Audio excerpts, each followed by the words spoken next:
மாரிதான். வேற சேமிப்பு பண்றோம் அப்படின்றப்போ, ஒரு அமௌண்ட் வந்து தனியா அதுக்கு போயிட்டுருக்கும். நம்ம கடன்ல வந்து கான்சன்ட்ரேட் பண்ண முடியாம போயிடும்.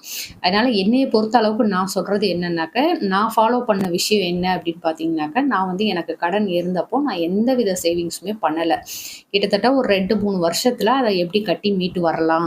அதுக்கடுத்து வந்து நமக்கு வரக்கூடிய எல்லா அமௌண்ட்டுமே சேவிங்ஸ்ல தானே இருக்க போது. செலவு நம்ம ஜஸ்ட் வீட்டு செலவு போக மிச்சம் எல்லாம் சேவிங்ஸ்க்கு தானே மாறப்போகுதுன்னு சொல்ட்டு, நான் வந்து எல்லா வித சேமிப்பையுமே நிறுத்திட்டேன். இவங்க வந்து கோல்டு சிட்டு போட்டிருந்தாங்க. அதுக்கடுத்து ரூ. 1,00,000 ஏல சீட்டு போட்டிருந்தாங்க.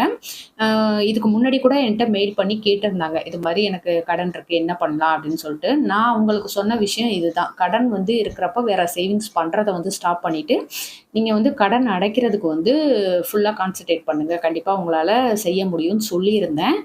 கிட்டத்தட்ட அது மாரி நான் சொல்லி இப்போ ஒரு 1, 1 1/2 வருஷம் ஆச்சு. இந்த மாரி எல்லா சேமிப்பையும் ஸ்டாப் பண்ணிட்டு, கடன் கட்டுறதுல மட்டும் கான்சன்ட்ரேட் பண்ணியிருக்கிறாங்க.